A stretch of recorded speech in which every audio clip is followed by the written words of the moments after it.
Indexes. इस video में हम इंडेक्सेस के बारे में स्टडी करेंगे। इंडेक्सेस की जो है पर्पस क्या है और इंडेक्सेस की टाइप्स कौन सी हैं, उनको आज देखेंगे हम। तो फर्स्ट ऑफ ऑल जो हमारे पास इंडेक्स को अगर हम डिफ़ाइन करना चाहें तो बेसिकली इंडेक्स जो है वो स्कीमा ऑब्जेक्ट है जो कि रिट्रीवल प्रोसेस को स्पीड अप करती है या क्विकली और फास्टली आप जो है वो रिकॉर्ड जो है वो रिट्रीव कर सकते हैं फ्रॉम टेबल।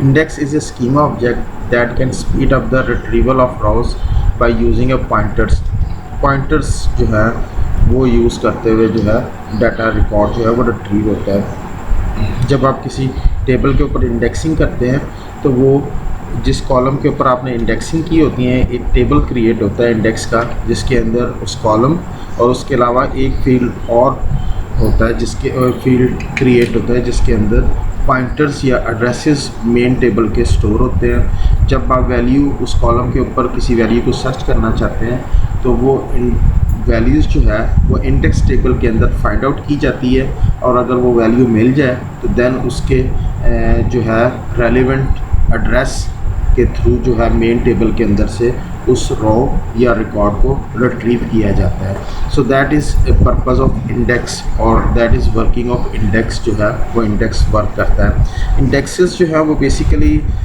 एक्सप्लिसिटली और ऑटोमेटिकली दोनों तरीक़ों से क्रिएट होते हैं। Index can be created explicitly और ऑटोमेटिकली। ऑटोमेटिकली जो है वो आप जब प्राइमरी की या फॉरेन की प्राइमरी की और यूनिक की कांस्टेंट को जब आप इम्प्लीमेंट करते हैं तो इंडेक्सेस उस फील्ड के ऊपर ऑटोमेटिकली अप्लाई हो जाता है। और एक्सप्लिसिटी का मतलब ये कि अगर आप जो है नॉन यूनिक टेबल की फील्ड के ऊपर या कॉलम्स के ऊपर इंडेक्स क्रिएट करना चाहते हैं तो वो आप इंडेक्स कमांड के ज़रिए क्रिएट इंडेक्स कमांड के ज़रिए जो है वो उसको नॉन यूनिक की के ऊपर जो है आप इंडेक्स क्रिएट कर सकते हैं manually. If you do not an index on the column then full table scan will occur. और अगर आपके टेबल कॉलम के ऊपर इंडेक्सिंग नहीं हुई और आप वैल्यू सर्च करना चाहते हैं तो वो वैल्यू जो है वो पूरे टेबल को रीड या स्कैन करेगा। तो दैट इज़ लेंथी प्रोसेस। अगर आपका टेबल बहुत लार्ज है तो वो it will take some time और उसमें थोड़ा सा टाइम लगेगा। Index is a small table having only 2 columns. जैसे कि मैं बता चुका हूँ कि एक इंडेक्स जो है वो एक स्मॉल टेबल होता है जिसके अंदर 2 कॉलम्स होते हैं और उन कॉलम्स में जो है जिस कॉलम के ऊपर आपने इंडेक्सिंग की होती है उसकी वैल्यूज़ होती हैं और दूसरा कॉलम जो है उसके अंदर आपके पास पॉइंटर या एड्रेसेस स्टोर होते हैं मेन टेबल के रोज के। The first column contain the copy of primary और candidate key of the table and the second column contain the set of pointers holding the address of this block where that particular key value to be a value can be a find. It's mean के first column में तो वो values होंगी जिस column के ऊपर आपने इंडेक्सिंग्स की होंगी, वो अगर प्राइमरी की या कैंडिडेट की है तो वो होंगी। अदरवाइज सेकंड कॉलम जो होता है उसके अंदर सेट ऑफ पॉइंटर्स अवेलेबल होते हैं जिसके अंदर एड्रेसेस पड़े हुए हैं जहाँ पे आपका जो है मेन टेबल के अंदर जो है वो रिकॉर्ड एग्जिस्ट करता है, उसको फाइंड आउट करने के लिए उसके एड्रेसेस अवेलेबल होंगे। सबसे बड़ा एडवांटेज जो है वो इंडेक्स का The advantage of using an index lies in the fact is that index makes search operation perform very fast। जैसे कि अभी बता चुका हूँ कि फास्ट रिट्रीवल के लिए होता है।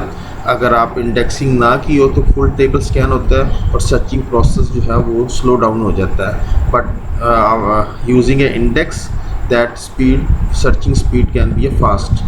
Suppose a table has several row of data और each raw is 20 bytes wide.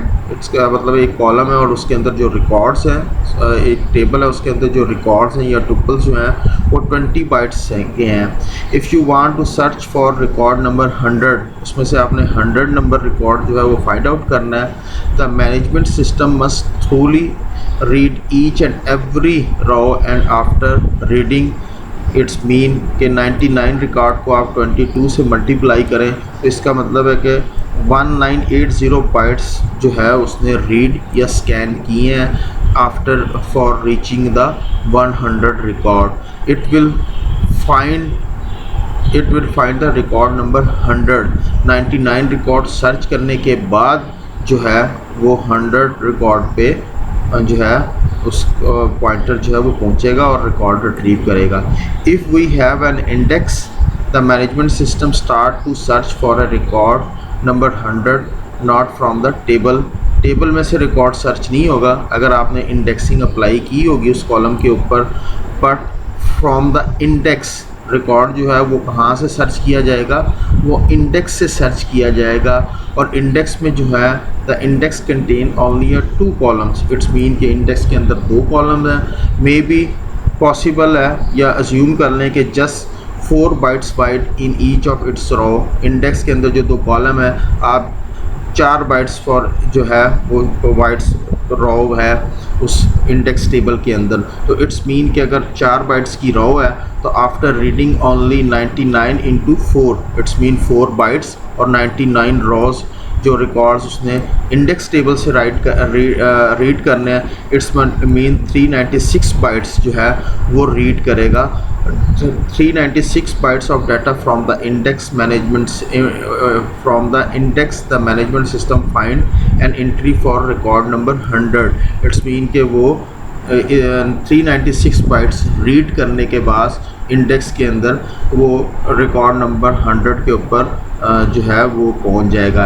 Read the address of the disk block where the record number 100 is stored and directly point at the record in the physical storage devices.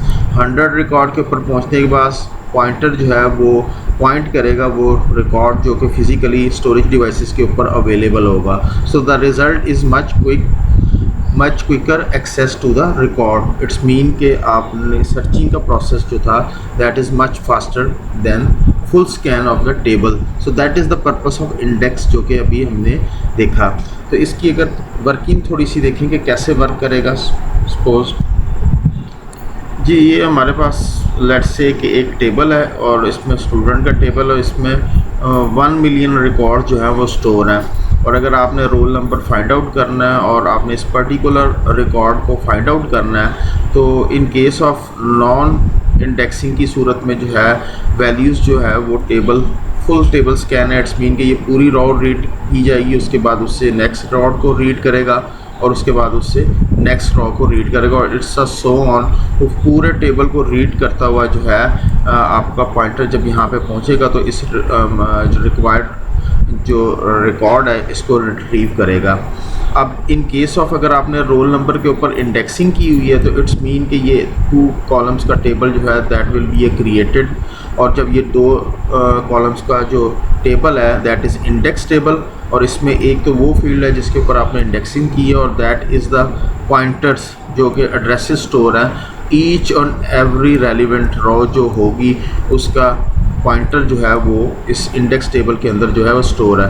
अब अगर आपने एक जो है specific value को find out करना है तो इट्स मीन कि ये जो हमारे पास रोल नंबर है इस रोल नंबर को अगर हमने फाइंड आउट करना है तो सर्चिंग जो है वो इस इंडेक्स टेबल के ऊपर परफॉर्म होगी।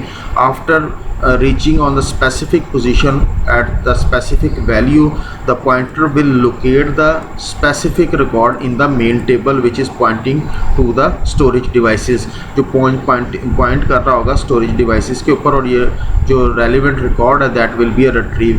तो हमने देखा कि यहाँ पे ये पूरा टेबल स्कैन हो रहा है इस में अगर नॉन इंडेक्स है और अगर आपने इंडेक्सिंग की है तो इसका मतलब है कि यहाँ पे चंद एक स्पेसिफिक रिकॉर्ड्स जो है कॉलम जो है उसको स्कैन करने के बाद जो है स्पेसिफिक वैल्यू को फाइंड आउट करने के बाद रिकॉर्ड रिट्रीव हो रहा है। So that is quick and faster retrieval of records और डाटा।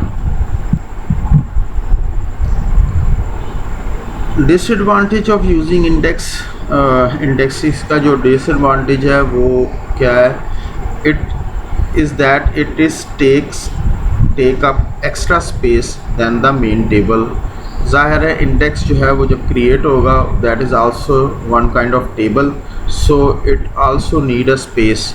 तो उसको भी एक एक्स्ट्रा स्पेस रिक्वायर्ड होगी ताकि इंडेक्स टेबल जो है वो सेव हो सके. सो that is disadvantage.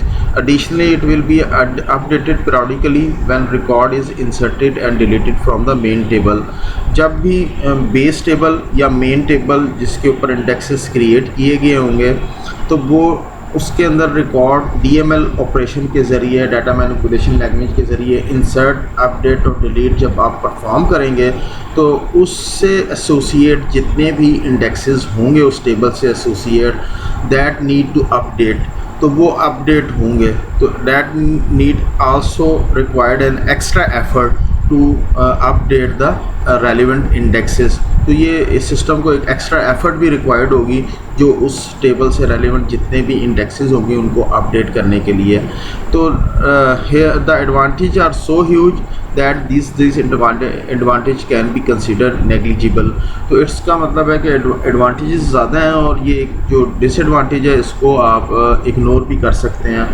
So they are many advantages of indexes.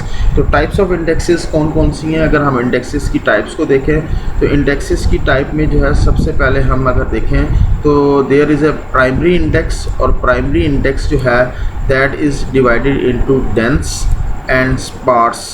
That is two type of primary index. That is primary index है. प्राइमरी इंडेक्स की टाइप्स आगे फर्दर दो हमने डिफाइन की. उसके बाद क्लस्टरिंग इंडेक्स है एंड देन सेकेंडरी इंडेक्स है.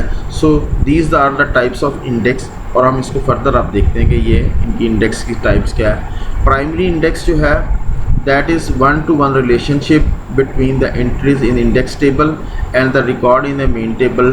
Primary index can be of two types. Primary index के अंदर 1-to-1 का रिलेशनशिप होता है. 1-to-1 का रिलेशनशिप का मतलब कि हर इंडेक्स वैल्यू टेबल के इंडेक्स वैल्यू जो है that will B point two each and every value in the main table जो है उसको पॉइंट आउट कर रही होगी. और इसकी आगे फर्दर दो टाइप्स हैं. The number of entries in index table is the same as the number of entries in the main table. That is dense primary index. यानी कि जितनी एंट्रीज मेन टेबल के अंदर इंडेक्स टेबल के अंदर हैं उतनी ही एंट्रीज जो है मेन टेबल या बेस टेबल के अंदर भी एग्जिस्ट करती होंगी. In the other word each and every record in main table has an entry in the index. यानी कि हर मेन टेबल के अंदर बेस टेबल के अंदर जो रिकॉर्ड मौजूद है उसकी इंडेक्स के टेबल के अंदर भी एंट्री मौजूद होगी. जस्ट लाइक ये हमारे पास एग्जांपल है जिसमें इसमें जितने भी रोल्स नंबर इंक्रीज़ होते जाएंगे उतनी ही एंट्रीज़ जो है वो इंडेक्स टेबल के अंदर भी ऐड होती जाएगी. सो इट्स मीन के मेन टेबल के अंदर जितने भी रिकॉर्ड्स होंगे each and every record that will be also present in the index table के अंदर भी मौजूद होंगे. That is dense primary index. Now is a sparse और नॉन डेंस प्राइमरी इंडेक्स जो है for a large table the table dense primary index itself begins to grow in a size.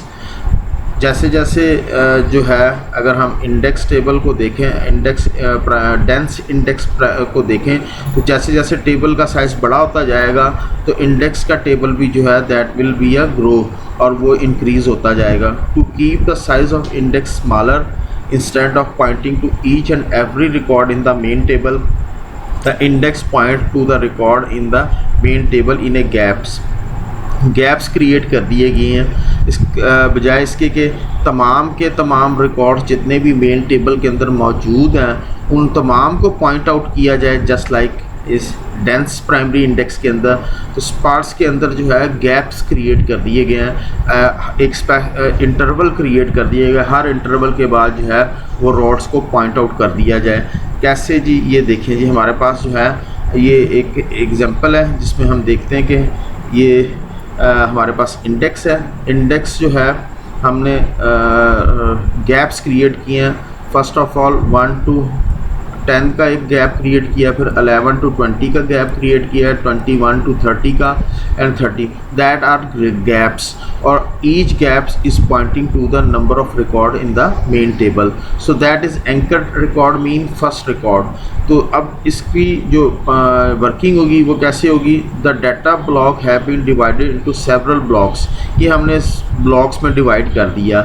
Fix number of blocks हो सकता है जो भी आपने specify किया। सपोज लेट्स से हमारी इस एग्जांपल के अंदर containing a fix number of record, in that case is 10 records का गैप जो है वो क्रिएट किया है। The pointer in the index table point to the first record of each data block which is known as a anchor. अगर हम देखा जाए तो यहाँ पे हर जो गैप है, वो जो ब्लॉक है, वो पहले रिकॉर्ड को पॉइंट आउट कर रहा होगा हर ब्लॉक के, और उस पहले जो रिकॉर्ड को, फर्स्ट रिकॉर्ड को हम एंकर रिकॉर्ड कहते हैं। और for its anchor record for its important function, anchor record का जो है फंक्शन है वो क्या है। अगर आपने suppose if you are searching for the roll number 14, अगर आप इस रोल नंबर 14 को सर्च कर रहे हैं, the index is first search to the find out the highest entry which is smaller than और इक्वल टू 14।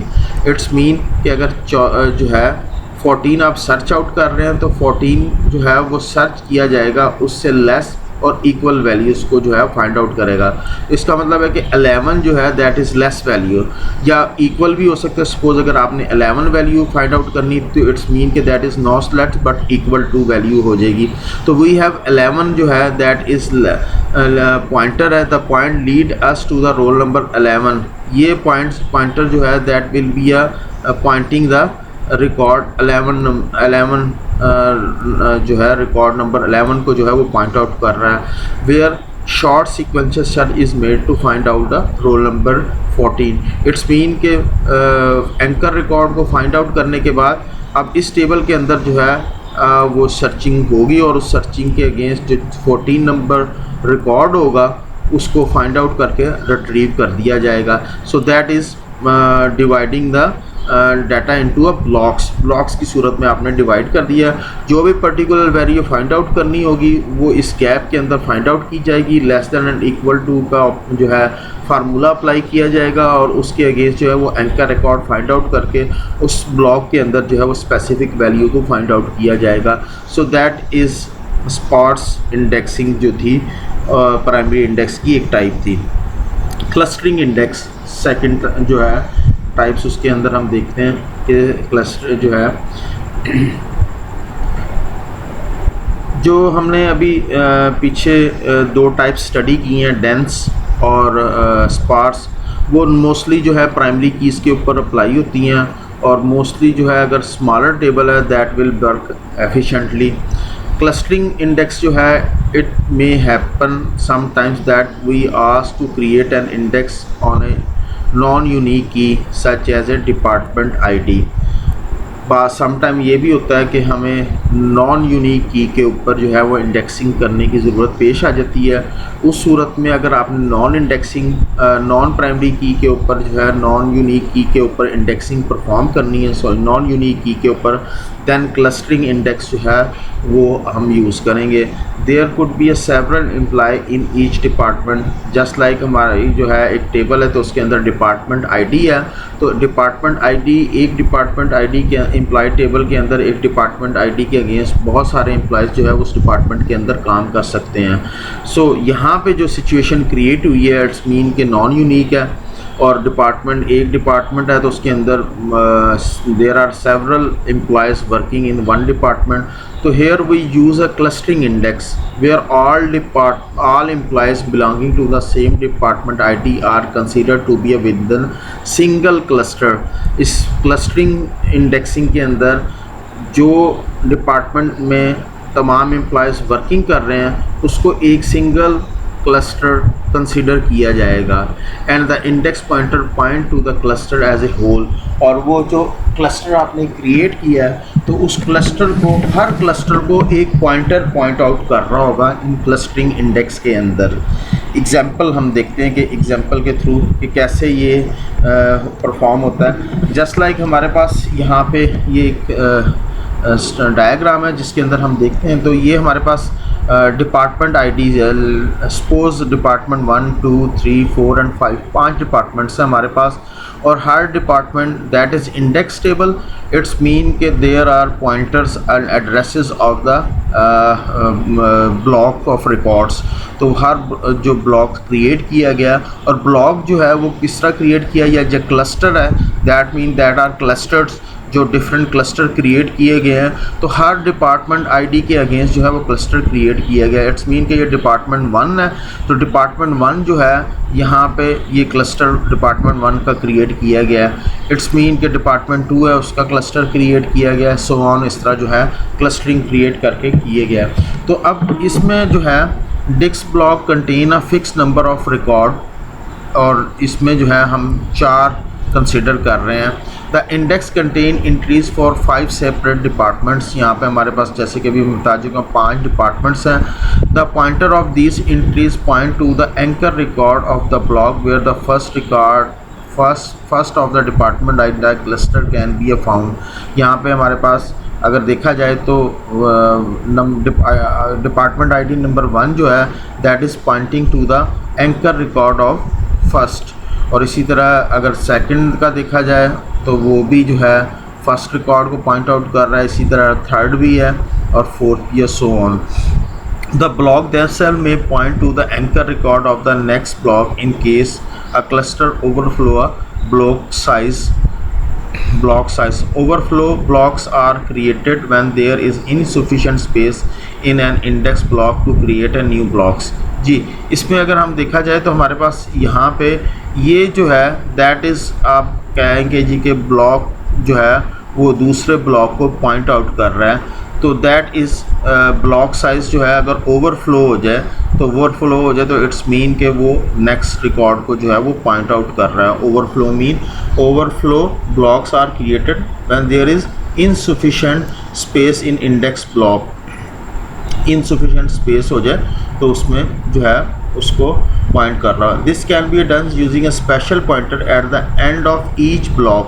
ये पॉइंटर है जो एंड ऑफ ईच ब्लॉक है जो कि पॉइंट कर रहा है, comparable to the next pointer of the link list organization. जैसे कि लिंक लिस्ट में होता है that will be a point to the next block. यहाँ पे जो है एड्रेस स्टोर है जो कि पॉइंट कर रहा है नेक्स्ट रिकॉर्ड को। यहाँ पे अगर देखा जाए तो ये रिकॉर्ड नंबर 2 जो है, डिपार्टमेंट नंबर 2 जो है that is also Poynting the first block, क्योंकि यहाँ पे जो है इसका फर्स्ट रिकॉर्ड जो है वो that is available in block number 1। ये डिपार्टमेंट नंबर 2 में जो है उसकी एंट्री जो है वो पहले ब्लॉक के अंदर मौजूद है। तो इट्स मीन कि ये इसका भी जो पॉइंटर है वो एंकर रिकॉर्ड 1 ब्लॉक नंबर 1 को पॉइंट आउट कर रहा है, same just like department number 1 को कर रहा है।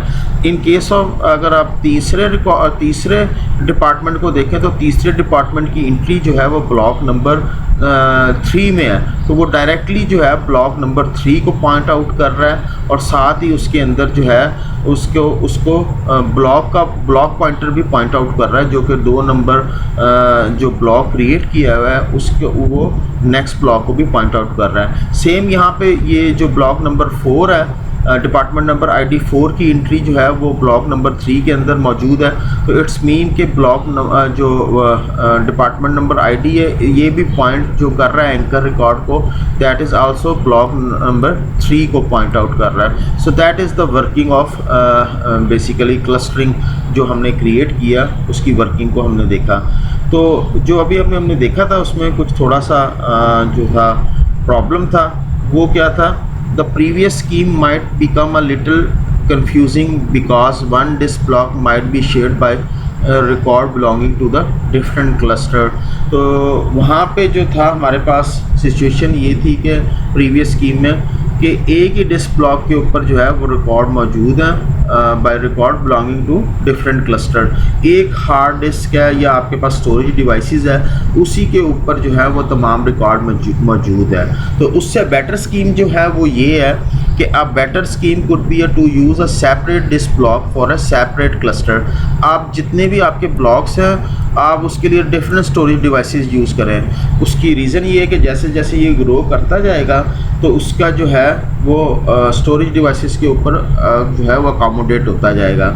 In case of insufficient space जो है वहाँ पे वो आपको डिस्क रिप्लेस करनी की ज़रूरत नहीं पेश आ रही। इट्स मीन के तमाम जो क्लस्टर हैं वो आपने डिफरेंट स्टोरेज के ऊपर क्रिएट किए हुए हैं। In this scheme we have use a separate disk block for the cluster, यानी कि जितने भी ब्लॉक्स हैं उनके लिए आपने तमाम क्लस्टर के लिए अलग डिस्क ब्लॉक्स जो हैं वो क्रिएट किए गए हैं। The pointer like before we have pointed to the anchor record of the block where the first of the cluster entries would be found. Same उसी तरह ये फर्स्ट रिकॉर्ड जो है that is pointing to the anchor record of each cluster, हर cluster के पहले record को जो है वो पॉइंट आउट कर रहा है। तो in case of overflow, in case the block pointer only come into a action when cluster overflow. जब ओवरफ्लो की कंडीशन आएगी इट्स मीन कि यहाँ पे ओवरफ्लो आ गया। ओवरफ्लो किस तरह है कि 2 नंबर जो डिपार्टमेंट आईडी है उसके एम्प्लॉइज़ अगर इंक्रीज़ हो गए हैं और उसका रिकॉर्ड जो है वो इस ब्लॉक के अंदर जो है वो पूरा नहीं आ रहा, तो इसका मतलब है कि उसकी एंट्री नेक्स्ट ब्लॉक में है, तो that will be a point.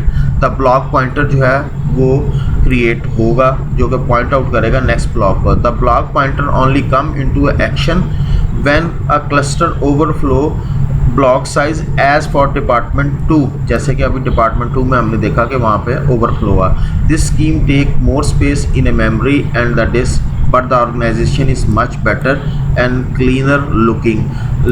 तो स्पेस जो है वो ज़्यादा होगी लेकिन जो है मैनेजमेंट बेटर हो गई है इस केस में एज़ प्रीवियस केस में। क्लस्टर इंडेक्स का जो है सबसे बड़ा ड्रॉबैक ये है कि यहाँ पे आपको मेमोरी मैनेजमेंट करनी पड़ती है और स्पेस जो है वो ज़ाया भी हो सकती है। जस्ट लाइक यहाँ पे स्पेस जो है that is wastage of space है, यहाँ पे भी वेस्टेज ऑफ स्पेस है। तो that is the disadvantage of clustering index. But ये आपके पास अगर डाटा ह्यूज टाइप का टेबल है और उसके अंदर ह्यूज टेबल डाटा अवेलेबल है तो clustering index is a best. जी, सेकेंडरी इंडेक्स जो है वो हम देखते हैं कि ये सेकेंडरी इंडेक्स जो है इसकी वर्किंग किस तरह होती है। Secondary index while creating index generally the index table is kept in the primary memory meets RAM and the main table because of its size is kept in the secondary hard disk। जब भी index जो है create करते हैं और index को जब use किया जाता है that will be in the RAM, memory के अंदर मौजूद होगा। लेकिन मेन टेबल का साइज़ बड़ा होता है इसलिए वो सेकेंडरी स्टोरेज के ऊपर होगा just like hard drive. Therefore अ टेबल में कंटेन मिलियन ऑफ रिकॉर्ड्स, जैसे कि telephone directory, like the telephone directory of the large city. तो मेन टेबल में रिकॉर्ड बहुत ज़्यादा होते हैं, मिलियंस ऑफ रिकॉर्ड होते हैं, इसलिए उसको सेकेंडरी स्टोरेज के ऊपर रखा जाता है। For which even a sparse index becomes so large in the size that we cannot keep it in the primary memory। Sparse index जो अभी हमने प्रीवियस स्टडी किया उसका साइज़ भी अगर इंक्रीज़ हो जाता है तो उसको भी हम मेमोरी के अंदर नहीं रख सकते। अगर इंडेक्सिंग का साइज़ भी इतना इंक्रीज़ हो गया तो फिर तो उसको मेमोरी के अंदर रखना भी यूज़लेस है। इतने बड़े इंडेक्स टेबल को मेमोरी के अंदर रखा नहीं जा सकता। दैट इज़ द पॉइंट जो कि हम सेकेंडरी इंडेक्स के अंदर सॉल्व करेंगे। And if we can not keep the index in the primary memory then we lose the advantages of the speed of access। और अगर हम इंडेक्स को जो है प्राइमरी मेमोरी के अंदर नहीं रख सकते तो फिर तो हम वो स्पीड ऑफ एक्सेस जो है, क्योंकि डाटा जो मेमोरी के अंदर अवेलेबल होगा that is a fast retrieve as compare to data जो कि सेकेंडरी स्टोरेज के अंदर अवेलेबल हो। तो इंडेक्सेस रखते ही इसीलिए हैं प्राइमरी मेमोरी के अंदर या रैम के अंदर फॉर अ फास्ट रिट्रीवल। तो उसका जो है वो पर्पज़ ही फुलफ़िल नहीं होगा अगर हम उसको सेकेंडरी स्टोरेज के ऊपर रखें। तो उसका सलूशन क्या है? For very large table it is better to organize the index in multiple levels के अंदर जो है आप एक लार्ज टेबल के इंडेक्स को ऑर्गेनाइज करें। कैसे ऑर्गेनाइज करें? तो ये हमारे पास एक डायग्राम है। अगर हम इस डायग्राम के अंदर देखें तो ये प्राइमरी लेवल इंडेक्स है जो कि रैम में है और इसमें हमने गैप्स क्रिएट किए हैं 1 से लेके 100 तक, which is also pointing to the an other index table which is on the secondary level that is levels, जो हम अभी डिफाइन किया कि मल्टीपल लेवल्स हैं। तो यहाँ पे भी हमने गैप क्रिएट किया हुआ है, जस्ट लाइक 10 का गैप क्रिएट किया है। और ये 10 का गैप जो है दैट इज़ आल्सो जो पॉइंट आउट कर रहा है ब्लॉक्स को, और वो ब्लॉक्स जो है that is 1 to 10 records gap है, और उसमें जो है एंकर रिकॉर्ड है same.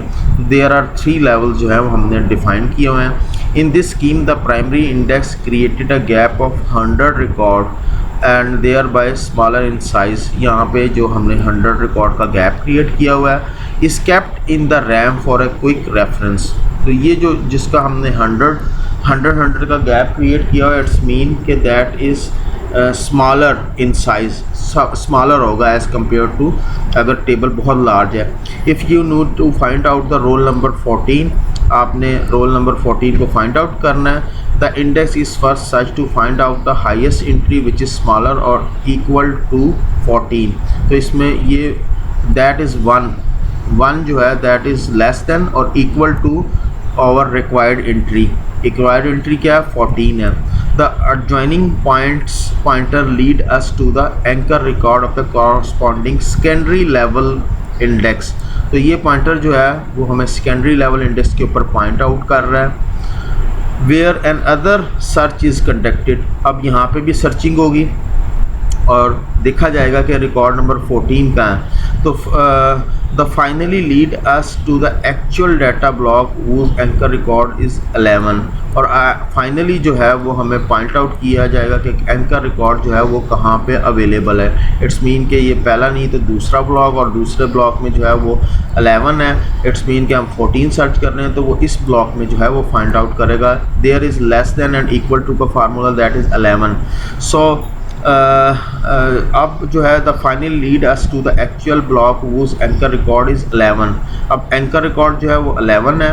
We now come to 11 where a short sequencer search is made to find out the 14। It's mean के सेकंड ब्लॉक में फर्स्ट प्राइमरी लेवल इंडेक्स ने जो पॉइंट आउट किया दैट इज़ फर्स्ट ब्लॉक, और वो यहाँ पे आया। यहाँ पे जो है हम 14 को फाइंड आउट करना चाह रहे थे तो पहले गैप में फाइंड आउट नहीं हुई। 11 से 21 का जो था यहाँ पे हमें 14 जो है फाइंड आउट करना पड़ेगा, और उसके बाद जो है वो नेक्स्ट रिकॉर्ड को ब्लॉक को फाइंड आउट करेगा, और उस ब्लॉक के अंदर जो है वो रिकॉर्ड जो है हमारा जो है रिक्वायर्ड 14 रोल नंबर जो है फाइंड आउट किया जाएगा। So there is multi level जो है आपके मल्टीपल लेवल्स हैं। प्राइमरी लेवल इंडेक्स, सेकेंडरी और फिर डाटा ब्लॉक्स है। और जो आपका प्राइमरी लेवल जो इंडेक्स है that will be in the RAM के अंदर मौजूद होगा। तो ये एक क्विक रिव्यू है जो कि तीनों हमने अभी पढ़े थे।